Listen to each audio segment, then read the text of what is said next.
Selamat datang kembali di cerita perjalanan Dara Kelana kali ini. Jadi siang ini kita udah ada di wisata Panorama Ngarai Siano. So hari ini kita mau eksplor sejarah yang namanya Lubang Jepang. Sebelum masuk kita akan diminta untuk membeli tiket masuk seharga 20.000 per orangnya. Sedikit informasi, wisata Panorama Ngarai Siano ini buka setiap hari mulai pukul 8 pagi sampai jam 6 sore. Gak usah banyak kali cerita, langsung aja kita eksplor Lubang Jepang. Let's go!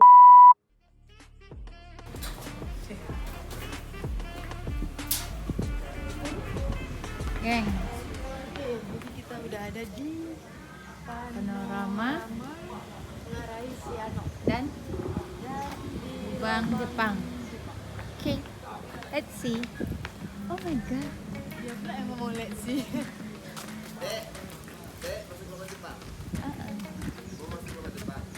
Bisa? Oh lurus. Oh iya. Kasih Pak. Kasih. Efek kemana-mana terkesima. Dia di depan nggak nampak. Halo.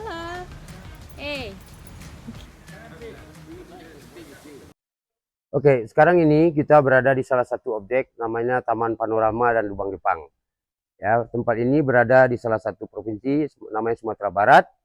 Kemudian tepatnya di Kota Bukit Tinggi. Adapun sekarang ini posisi kita berada di salah satu tempat di mana ditemukan pertama kali lubang Jepang. Tepatnya tahun 1946. Dulu bentuknya waktu ditemukan hanya kecil sebesar ban mobil, sepanjang 20 meter ke bawah. Kalau kita tengok sekarang lebar, ini karena sudah dilebarkan. Alasannya sejak dibuka menjadi objek wisata pada tanggal 11 Maret tahun 86, itu pintu masuk dibuat pemerintah dari sini. Sedangkan bentuk lubang Jepang ini di dalam denah seperti ini. Posisi kita sekarang berada di nomor 1. Beranda kita turun sampai di sini, itu lebih kurang 132 anak tangga. Kalau ukuran meternya 64 meter. Habis itu di dalam ini datar semua. Kemudian di dalam akan kita lihat nanti ada 21 lorong-lorong bekas peninggalan Jepang. Di antaranya yang 2 ini ada 6 terowongan difungsikan sebagai ruang amunisi atau ruang senjata Jepang. 2 sebagai ruang makan Romusa, 1 ruang sidang, yang lebihnya ini barak atau tempat tidur tentara Jepang. 2 pintu pelarian yang mengarah ke Ngarai Siano sekarang difungsikan untuk ventilasi udara. Jadi agak dingin di dalam. Kemudian ada penjara bawah tanah. Kemudian dapur. Dapur ini konon kabarnya hanya tipuan, dikarenakan di sini ada 2 lubang lagi, satu ke atas, satu ke bawah. Yang ke bawah ini konon kabarnya kuburan massal para pekerja yang mengerjakan ini dulu. Yang ke atas ini digunakan Jepang untuk mengintai ke arah pusat kota. Kemudian di sini pintu penyergapan, maksudnya tempat Jepang memasukkan makanan dalam membangun ini. Kemudian ini pintu utama, awal start pembikinan lubang Jepang dimulai dari sini dulu oleh Jepang. Kemudian terlepas dari yang 1,5 kilo ini, ada 3 terowongan lagi yang tembusnya sampai ke pusat kota. Di antaranya di dekat Jam Gadang, kemudian di Benteng Fordekok dan di Bukit Cangang. Yang 3 ini ditutup untuk umum. Sementara alasannya tidak cukup sirkulasi udaranya. Jadi yang layak kita masuki lebih kurang total panjangnya 1470 meter. Berada di kedalaman 42 meter di bawah tanah. Assalamualaikum. Kapan matinya ini baru? Bentar.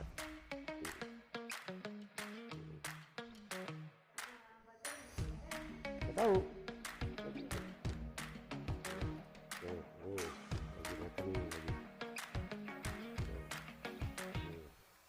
Jadi boleh Bapak cerita sejarah ya? Lubang Jepang ini ditemukan tahun 1946. Awal ditemukan lubang Jepang di atas ini. Dahulu waktu ditemukan bentuknya itu hanya kecil sebesar ban mobil, sepanjang 20 meter ke bawah. Kalau kita tengok sekarang lebar, ini karena sudah dilebarkan. Alasannya sejak dibuka menjadi objek wisata pada tanggal 11 Maret tahun 86, itu pintu masuk dibuat pemerintah dari sini. Dulu kenapa bagian ini kecil? Menurut sejarahnya pernah digunakan Jepang untuk mengintai ke arah pusat kota. Kemudian di sini sudah terjadi penambahan tangga sama semen. Aslinya di lubang Jepang tanpa tangga, tanpa semen. Tanah dulu semuanya. Kemudian lubang Jepang ini konon kabarnya hanya dibikin selama lebih kurang 3 tahun. Itu pun dengan menggunakan alat-alat manual seperti cangkul, pahat, dan linggis. Yang menggali bukan orang Bukit Tinggi, tapi orang ini didatangkan Jepang dari Pulau Jawa, Sulawesi, dan Kalimantan. Dan semuanya diperkirakan mati di dalam sini, para pekerja ini. Alasannya mereka mati, pertama tidak cukup pemberian makan oleh Jepang, yang kedua tidak cukup mendapat cahaya matahari. Otomatis para pekerja ini menderita sakit, kemudian mereka dimakamkan secara massal pada satu liang. Nah, kita lihat nih bentuk di dindingnya. Ada sekat-sekat semacam ini. Ini original buatan Jepang. Gunanya ini dibuat sebagai alat untuk meredam getaran suara. Jadi di sini nggak ada gema atau gaungnya itu, karena dipecah suara oleh ini. Kemudian kalau kita merasa sejuk, semacam kayak ada AC, dikarenakan bagusnya sirkulasi udara yang dibuat oleh Jepang. Semuanya ada 6. Mana yang 6?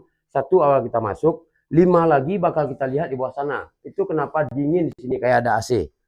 Nah, kemudian lubang yang berdiameter 2 kali 2,5 meter dengan panjang 1,5 kilo, itu konon kabarnya dibuat 3 tahun. Dimulai dari tahun 1942 sampai 1945, ditemukan 1946, dijadikan objek wisata 11 Maret 86 sampai sekarang. Nah, kemudian dikarenakan para pekerja ini yang didatangkan dari Pulau Jawa, Sulawesi, dan Kalimantan ini nggak ada yang hidup, maka ada 3 sejarah mengenai lubang Jepang yang orang tidak tahu. Pertama, kemana tanah galian ini dibuang. Ini kan jutaan kubik nih. Nggak ada yang bisa membuktikan kemana dibuang oleh Jepang. Jadi posisi kita sekarang berada di kedalaman 42 meter di bawah tanah, kalau dihitung tegak lurus. Sementara yang kita injak ini nggak ori lagi, karena udah digali ulang 30 cm. Terjadi penambahan batu alam. Bentuk asli di lubang Jepang ini. Dari sekian banyak lorong, ini yang original. Nah, ini berbentuk trapesium, tinggi 1 meter 20 cm. Panjang dari sini ke sana 29 meter, nanti belok ke kiri 76 meter. Semua saling nyambung kayak labirin. Nah, ini difungsikan sebagai ruang senjata Jepang dulu. Beginilah bentuk ruang senjatanya. Nah, itu ya. Nah, kemudian ini juga salah satu bekas ruang senjata Jepang. Nanti bakal dibuat semacam bioskop mini di sini. Jadi nanti orang bisa melihat film sejarah tentang pembuatan lubang Jepang. Yang konon kabar, ya tuh ya. Kan ada bangku-bangkunya tuh. Nah, konon kabarnya berdurasi 30 menit dan ini siap menampung 50 penonton. Target pemerintah 2026 akhir harus siap. Ini juga salah satu yang masih asli. Namanya pintu pelarian nembus hingga Resiano. Sekarang digunakan untuk jalur evakuasi dan juga ventilasi udara. Kalau kita merasa sejuk, selain dari atas tadi, udara juga datang dari sini. Nah, itu maksudnya. Ini tinggi aslinya. Ya, ini tinggi aslinya. Kecuali di tempat kita berdiri ini sudah digali ulang 30 cm. Nah, kita sini ya. Ini juga bekas ruang senjata Jepang. Nih. Nantinya bakal dibuat semacam ruang maket atau miniatur lubang Jepang akan dibuat di dalam kaca-kaca itu. Kemudian karena kita lihat becek ini, karena kotoran kelelawar, amoniak. Nah, kita sini. Nah, jadi 6 lorong yang ada lihat di sisi sebelah kanan sama. Alhamdulillahirabbil alamin, ya Allah. Pekerja juga dikasih makan oleh Jepang, cuma tidak sebanding dengan tenaga yang mereka berikan. Jadi orang ini menderita sakit, kemudian mati, mereka dimakamkan sini. Nih. Belum enggak, ini tempat ruang makannya. Nah, sini jadi dikasih makan Romusa. Tempat pemakamannya tuh sini. Yang lainnya ini diperkirakan sebagai ruang barak militer atau tempat tidur tentara Jepang. Nah, dan sewaktu ditemukan dalam keadaan kosong ini, tidak ada ditemukan alat-alat tidur itu. Iya, kerangkanya itu sini. Nah, kemudian ini juga semacam barak atau tempat tidur tentara Jepang dulunya. Jadi waktu ditemukan dalam keadaan kosong, tidak ada dijumpai alat-alat tidur itu. Nah, di depan kita ini pintu pelarian nomor 2, sekaligus Jepang dulu, konon kabarnya kalau butuh air mengambil air sungai ke bawah sana. Tapi karena efek gempa, tangganya amblas ke bawah, makanya itu dipagar. Itu jurang sedalam 50 meter. Kita ke sini ya. Ini mau kita lihat penjaranya. Nah, ini penjara bawah tanah. Yang mau kita tengok bekas penjaranya. Nah, ini konon kabarnya orang kita dipenjarakan dahulu di sini. Ini juga salah satu bangunan yang original. Kiri, kanan, atas asli, kecuali yang bagian bawah. Itu diturunkan 30 cm. Nih. Ini aslinya. Nah, beda. Jadi dahulu orang kita dipenjarakan di sini. Kemudian dibawanya ke samping penjara, namanya dapur. Dapur di sini maknanya bukan untuk memasak, tapi semacam dapur eksekusi atau dapur penyiksaan. Dan di dalam dapur ada 2 lubang lagi. Satu ke bawah, satu ke atas. Yang ke atas itu gunanya untuk mengintai, yang ke bawah inilah makam masalnya dulu. Kita tengok ya. Assalamualaikum. Assalamualaikum. Nih. Tuh. Tuh. Itu kedalaman 23 meter, setinggi tegak orang dewasa. Bawah tuh. Nah, yang ke atas tuh 12 meter, naiknya merangkak. Tuh. Japanese? Yes. Japanese too. Okay. Okay, I do that language only language little bit. Yeah, yeah, only English. What is your name, please? Lin.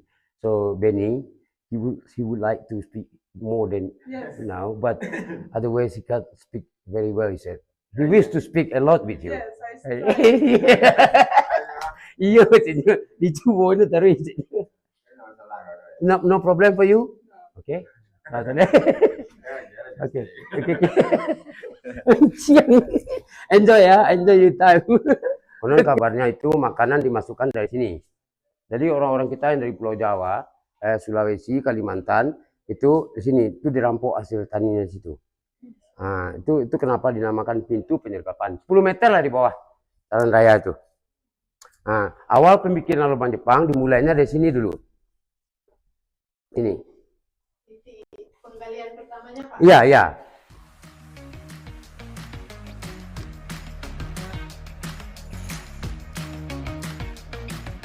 Nah, ini satu lagi foto yang unik. Baru habis. Mantap. Yang unik ini. Yang unik ini beda dari yang lain. Bapak ambil dua terowongan kelihatan. Nah, ayo sini.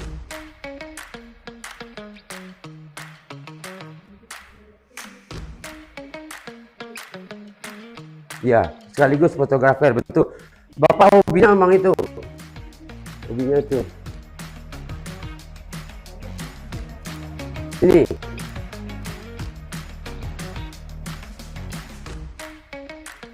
Dua, tiga, mangame. Lagi. 1, 2, 3, mangame lagi.